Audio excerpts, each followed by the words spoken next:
হরে কৃষ্ণা। রাধে রাধে দর্শকবৃন্দ। পবিত্র ষঠতিলা একাদশী ব্রত 2025 সালে কবে পালন করতে হবে? 24শে জানুয়ারি শুক্রবার নাকি 25শে জানুয়ারি শনিবার? 2025 সালে এই পবিত্র ষঠতিলা একাদশী পালন করতে হবে 25শে জানুয়ারি, বাংলা 11ই মাঘ 1431 বঙ্গাব্দ শনিবার। মাঘ মাসের কৃষ্ণপক্ষের একাদশী তিথিটি ষঠতিলা একাদশী নামে পরিচিত। ভগবান বিষ্ণুর প্রিয় একাদশী তিথির মধ্যে অন্যতম হল এই ষঠতিলা একাদশী। এই একাদশীর ব্রত পালন করলে ব্যক্তির সমস্ত মনস্কামনা পূর্ণ হয় ও পরিবারে সুখ সমৃদ্ধির আগমন ঘটে। এই ব্রতের প্রভাবে দুঃখ ও দারিদ্র্য থেকে মুক্তি পাওয়া যায়। এমনকি যারা উপবাস রাখতে পারবেন না, তারা শুধুমাত্র ষঠতিলা একাদশীর ব্রত কথা শ্রবণ করলেও বাজপেয় যজ্ঞের সমান পুণ্যফল অর্জন করতে পারবেন। এই ব্রত বাচিক, মানসিক ও শারীরিক পাপ থেকে মুক্তি প্রদান করে। ষঠতিলা একাদশীর উপবাস করলে কন্যাদান, 1000 বছরের তপস্যা ও যজ্ঞের সমান ফল পাওয়া যায়।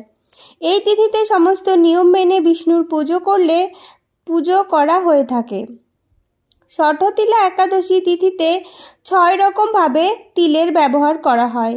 এই তিথিতে তিল দিয়ে স্নান, তিল অর্পণ, তিল দান, তিলযুক্ত ভোজন, তিল দিয়ে যজ্ঞ ও তিল মেশানো জলপান করা হয়। এই ব্রতের প্রভাবে নারায়ণ প্রসন্ন হন ও ব্যক্তি মোক্ষ লাভ করতে পারে। আজকের এই ভিডিওতে আমি পবিত্র ষঠতিলা একাদশীর সঠিক দিনক্ষণ, ব্রত মাহাত্ম্য ও পরদিন পালনের সঠিক সময়সূচি আপনাদের প্রদান করব। আপনারা ভিডিওটি স্কিপ না করে শেষ পর্যন্ত অবশ্যই দেখতে থাকুন। রাধে রাধে দর্শক বন্ধুরা, আমি মিতা। আজকের এই ভিডিওতে আপনাদের স্বাগত জানাই। বন্ধুরা, আশা করি গোবিন্দের কৃপায় আপনারা সকলে খুব ভালো আছেন। বন্ধু, আপনি যদি এই ভিডিওটি ইউটিউব থেকে দেখেন, তাহলে চ্যানেলটিকে সাবস্ক্রাইব করে পাশে থাকা বেল আইকনটি ক্লিক করে যাবেন। আর ভিডিওটি ভালো লাগলে লাইক করবেন আর কমেন্টে লিখবেন জয় রাধা গোবিন্দের জয়। এবং ভিডিওটি আপনার পরিচিত বন্ধু বান্ধব ও আত্মীয় স্বজনদের উদ্দেশ্যে শেয়ার করবেন এবং ভিডিওটি অবশ্যই শেষ পর্যন্ত দেখবেন। পঞ্জিকা মতে একাদশী তিথি শুরু ভারতীয় সময় 24শে জানুয়ারি শুক্রবার সন্ধ্যা 7টা 26 ও শেষ 25শে জানুয়ারি শনিবার রাত্রি 8টা 33। দয়া করে সবাই একাদশী ব্রত পালন করুন এবং অন্যকে একাদশী ব্রত পালন করতে উৎসাহিত করুন এবং বেশি বেশি করে হরিনাম জপ করুন এবং ভগবানের কৃপা লাভ করুন। স্কন্ধ পুরাণে বলা আছে, যে মানুষ একাদশীর দিন শস্যদানা গ্রহণ করে সে তার পিতা, মাতা, ভাই এবং গুরু হত্যাকারীর সমপাপ করে এবং সে যদি বৈকুণ্ঠ লোকে উন্নীত হয় তবুও তার অধঃপতন হয়। তাই নিজে একাদশী ব্রত পালন করুন এবং অন্যকেও একাদশী ব্রত পালনে উৎসাহিত করুন। একাদশীর আগের দিন, একাদশীর দিন, একাদশীর পর দিন অবশ্যই আমিষ আহার বর্জন করবেন। একাদশীর আগের দিন সংকল্প মন্ত্র পাঠ করে একাদশীর সংকল্প গ্রহণ করতে হয়। একাদশীতে কি কি গ্রহণ করবেন আর কি কি গ্রহণ করবেন না, এই সম্পর্কে সংক্ষেপে বলছি। একাদশীতে পঞ্চরবি শস্য অবশ্যই বর্জন করবেন। একাদশী পালনে পরনিন্দা, পরচর্চা, মিথ্যা ভাষণ, ক্রোধ, দুরাচারী সহবাস সম্পূর্ণরূপে নিষিদ্ধ। একাদশী ব্রত পালনের পর দিন পালনের নির্দিষ্ট সময়ের মধ্যে পঞ্চরবি শস্য ভগবানকে নিবেদন করার পর পারণ মন্ত্র পাঠ করে সেই রবি শস্য নিজেকে প্রসাদ হিসেবে গ্রহণ করতে হবে। এইভাবে একাদশীর পালন করতে হয়। একাদশী পালন না করলে একাদশী ব্রত পালনের কোনো ফল লাভ হয় না। তাই আপনারা পালনের নির্দিষ্ট সময়ের মধ্যে অবশ্যই পালন সেরে নেবেন। ভিডিও শেষে বিভিন্ন স্থানের পালনের সময়সূচি প্রদান করব। একাদশীর দিন অবশ্যই নির্দিষ্ট একাদশী ব্রত মাহাত্ম্য পাঠ বা শ্রবণ করতে হয়। এখন আমি পবিত্র ষঠতিলা একাদশী ব্রত মাহাত্ম্য পাঠ করব।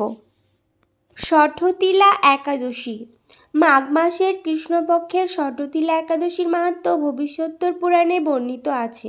যুধিষ্ঠির মহারাজ বললেন, হে জগন্নাথ, মাঘ মাসের কৃষ্ণপক্ষের একাদশীর তিথির নাম কি, বিধি বা কি এবং তার কি ফল সবিস্তারে বর্ণনা করুন। তদুত্তরে ভগবান বললেন, হে রাজন, এই একাদশী ষঠতিলা নামে জগতে বিদিত। একসময় দালভ্য ঋষি মুনিশ্রেষ্ঠ পুলস্তকে জিজ্ঞাসা করেন, মর্তলোকে মানুষেরা ব্রহ্মহত্যা, গোহত্যা, অন্যের সম্পদ হরণ আদি পাপকর্ম দ্বারা নরকে গমন করে।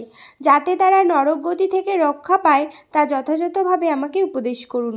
অনায়াসে সাধন করা যায় এমন কোনো কাজের মাধ্যমে যদি তাদের এই পাপ থেকে উদ্ধারের কোনো উপায় থাকে তবে তা বলুন।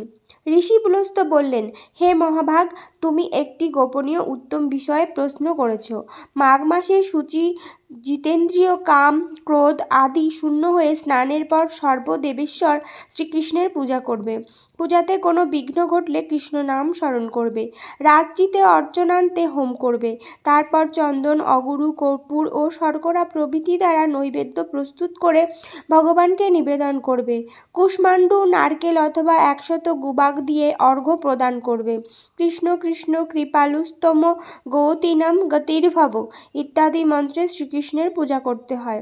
কৃষ্ণ আমার প্রতি প্রীত হন বলে যথাশক্তি ব্রাহ্মণকে জলপূর্ণ কলস, ছত্র, বস্ত্র, পাদুকা, গাভী ও তিলপাত্র দান করবে। স্নান দানাদি কার্যে কালো তিল অত্যন্ত শুভ।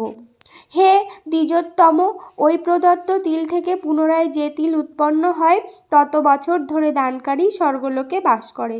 তিল দ্বারা স্নান, তিল শরীরে ধারণ, তিল জলে মিশিয়ে তা দিয়ে তর্পণ, তিল ভোজন এবং তিল দান, এই 6 প্রকার বিধানে সর্বপাপ বিনষ্ট হয়ে থাকে। এই জন্য এই একাদশীর নাম ষঠতিলা। হে যুধিষ্ঠির, একসময় নারদও এই ষঠতিলা একাদশীর ফল ও ইতিহাস সম্পর্কে জানতে চাইলে যে কাহিনী আমি বলেছিলাম তা এখন তোমার কাছে বর্ণনা করছি। পুরাকালে মর্তলোকে এক ব্রাহ্মণী বাস করত।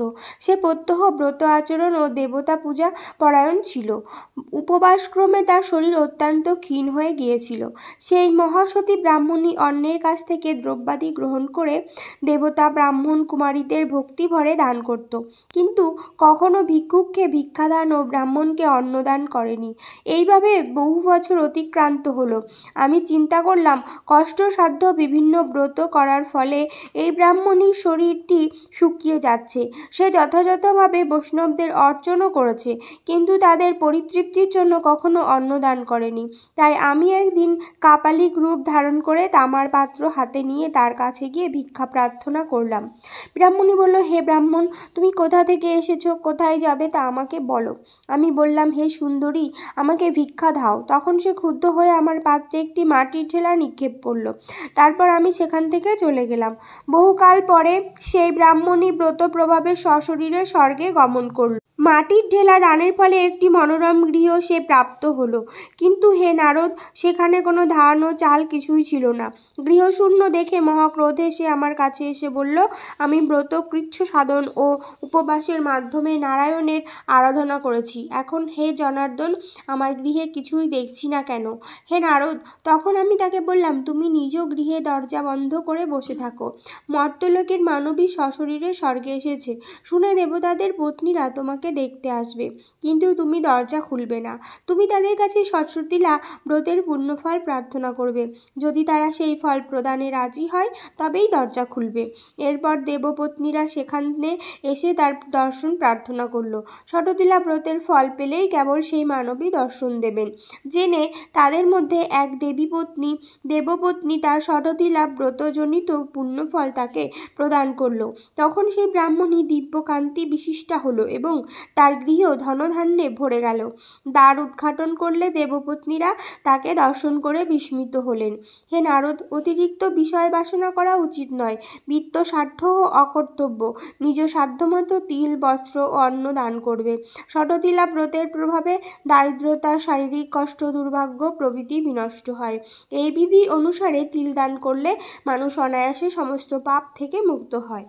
এবার জেনে নেব ষঠতিলা একাদশী পালনের সময়সূচি। প্রথমে স্থান, মাঝে তারিখ এবং শেষে পালনের সময়সূচি।